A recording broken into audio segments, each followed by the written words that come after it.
Hi, this is Leslie from Silver Lining Knitting, and this is the first of a couple of videos on knitting two-color brioche patterns on a loom. A couple of months ago when I decided to learn to do this, I looked for videos and I didn't find a lot of help, so I kind of figured it out myself and thought I would put out some videos to help you in case you're trying to figure it out.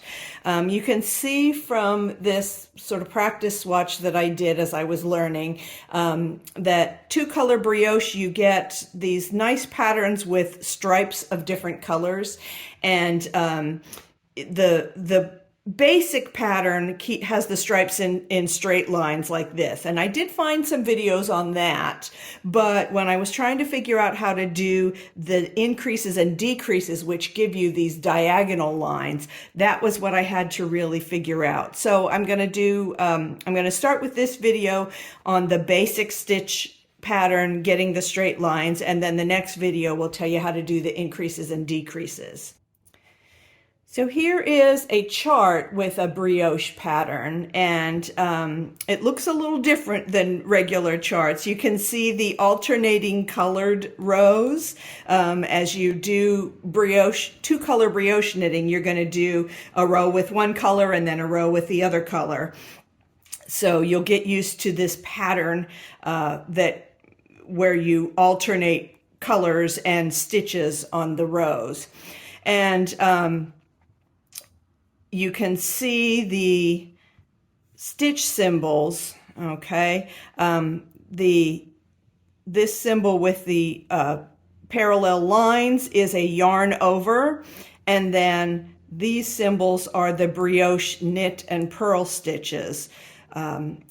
You'll notice that you'll be doing the purls with one color and the knits with the other color as you work through the pattern.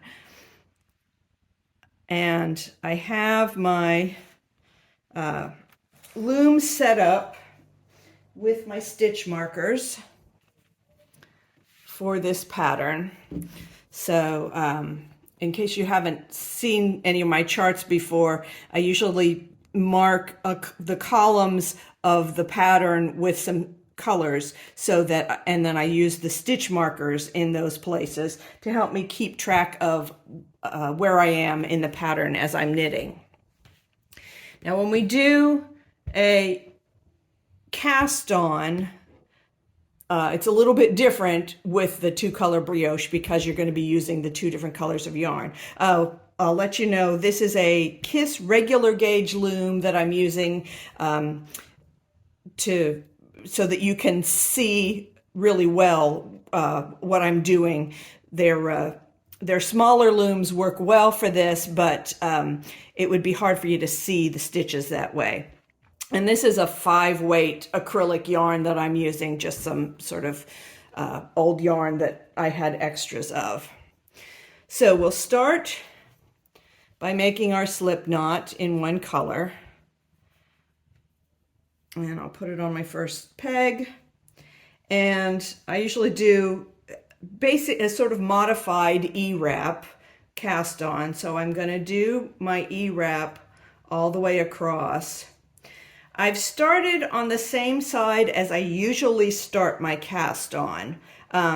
Because of the two colors, our cast on row will end on the other side of the loom. So as you're planning and doing your cast on, you'll want to think about which way do you want to start so that you're doing the more difficult stitches in the direction that you'd like to do. Okay, so there's I've done my E-wrap all the way across. What I'm going to do is just go over an extra couple of pegs and wrap this around a couple of times so that it will stay taut, because now I'm going to have to do the actual knitting of the first row with the other color. So I'm going to make another slip knot with my other color and put that on over the slip knot of the first color. Okay, so your first knit off stitch is basically going to be just knitting off that other slip knot. So what we'll end up with, now we're going to do, basically, I'm going to do E-wrap stitches all the way across with wrapping my new color and knitting off my old color. So this works just like your regular E-wrap cast on, except that you're working with 2 colors of yarn. And I always do a few stitches and then go back and loosen up so I have a little bit of slack. And I'll pull these things back. This first row is always a little tedious because you have to do that with every one, but it goes quickly. As you do your brioche knitting, you do have to do more purls. So getting used to those, doing the purls in the direction that they're not easy to do on a loom. That's a good thing to practice as you get started with this. And you always will have one color that does knitting and one color that does purls. So I will actually have, I think, my yellow will be the knit color and the red will be the purl color, the way I've had this set up.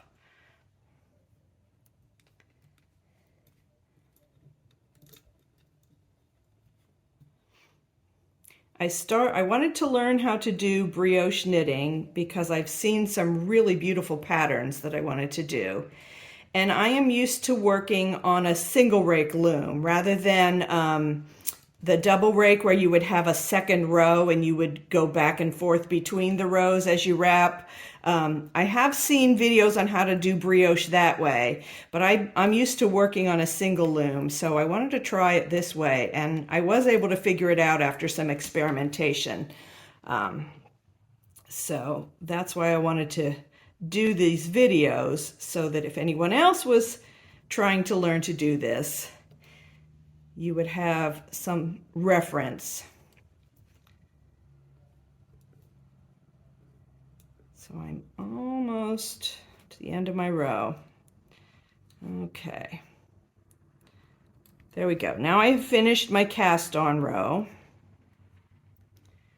Just get these stitches pulled a little looser.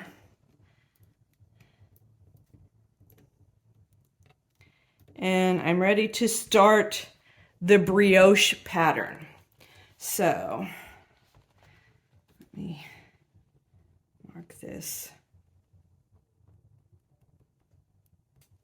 We're going to start on that first row and notice that you have the yarn over symbol alternating with the knit symbol, and this first row is just a regular knit.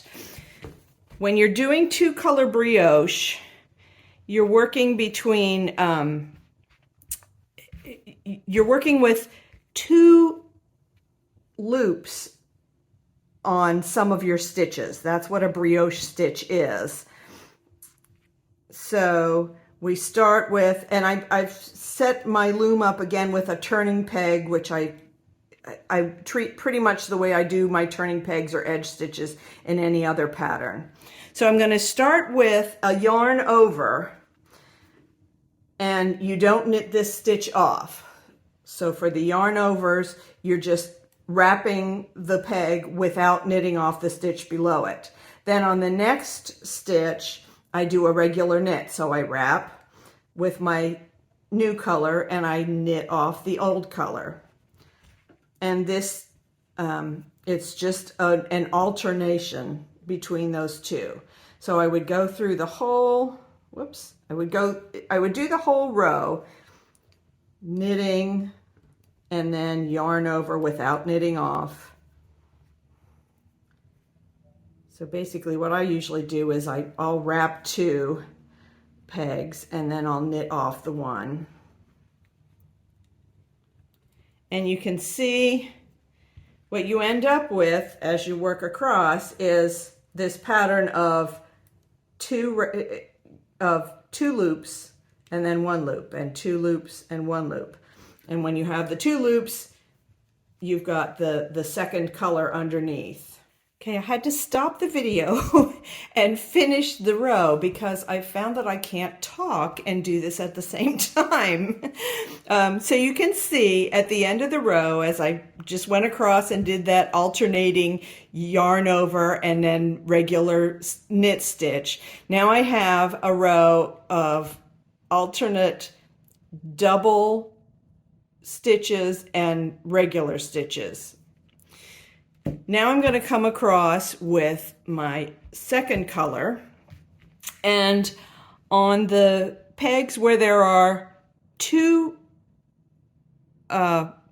loops, I'm going to purl that off, and then on the pegs where there's only one loop, I'm just going to wrap over. So I have this first stitch where there are two loops.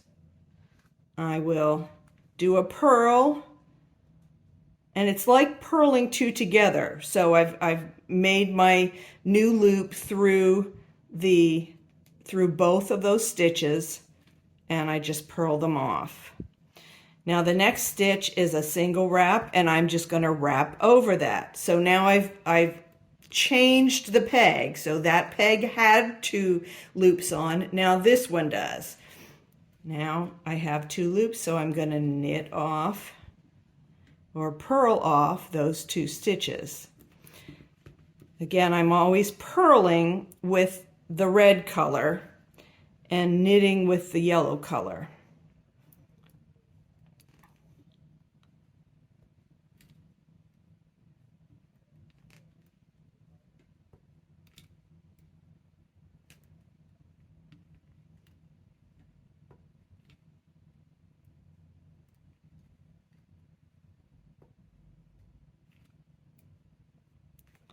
And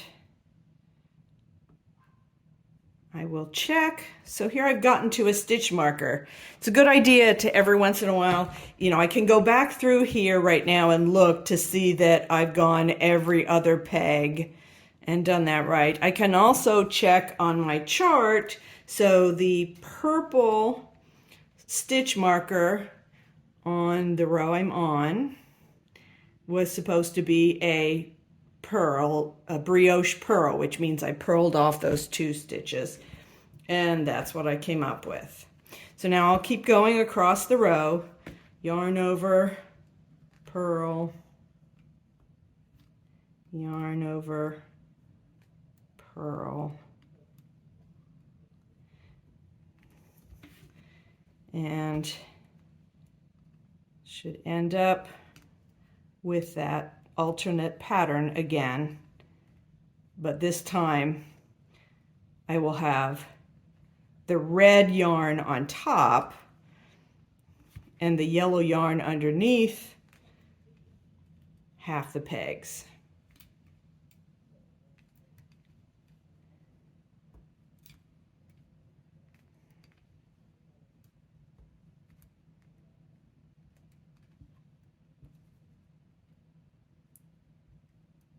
Oops.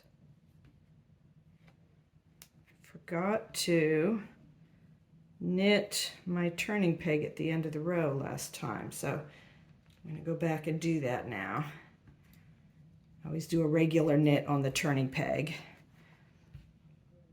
Okay. So this one's a purl. I've got two loops, so I'm going to purl them off. And then I do my turning peg again. So now I have both my working yarn on the same side. I'm ready to look at my next row. Okay, so you can see, let me go back to this one.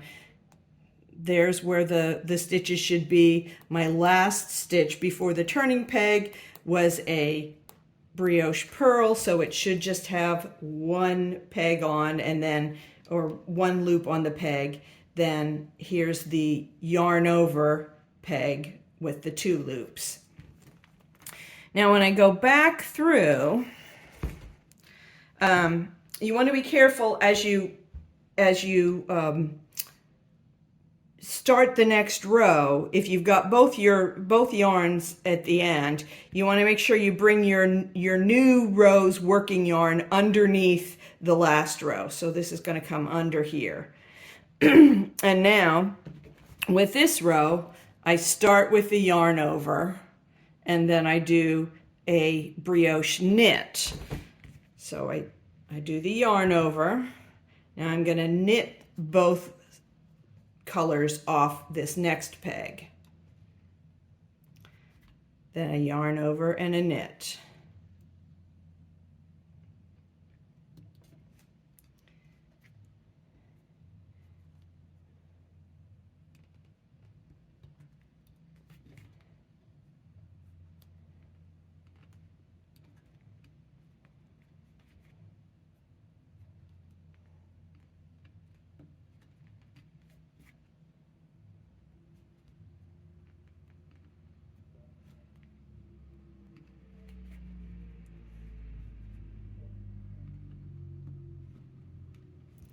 Okay, I'm going to stop for now. Again, you can see here's this pattern. My end stitch has the different color, but you have the stitch where you did the yarn over, where you have your old color underneath and your new color on top, then just the new color. So 2 loops, 1 loop, 2 loops, 1 loop. And that's what you'll end up with when you've completed these regular, the simple stitch pattern that's just the alternated brioche stitch with the yarn over. And that's how you'll get the straight rows. I will go off camera and do a couple of more rows so you can see what it looks like. Okay, I've done a few more rows of the basic pattern so you can start to see the stripes that happen with this 2-color brioche. So this is the back side or the red side of my work, and then this is what would normally be the front side, or you can see the yellow color comes out more on this side. That's one of the nice things about brioche patterns, is that they are more or less reversible. They just have different colors showing on each side. So that's how you do the basic pattern, alternating between brioche knits and yarn overs with one color, and then the other color you alternate between brioche pearls and yarn overs. So that's how you get this stitch pattern. In the next video, we will look at how to do these increases and decreases with brioche stitches. It gets a little more complicated. So I hope you'll join me for the next video.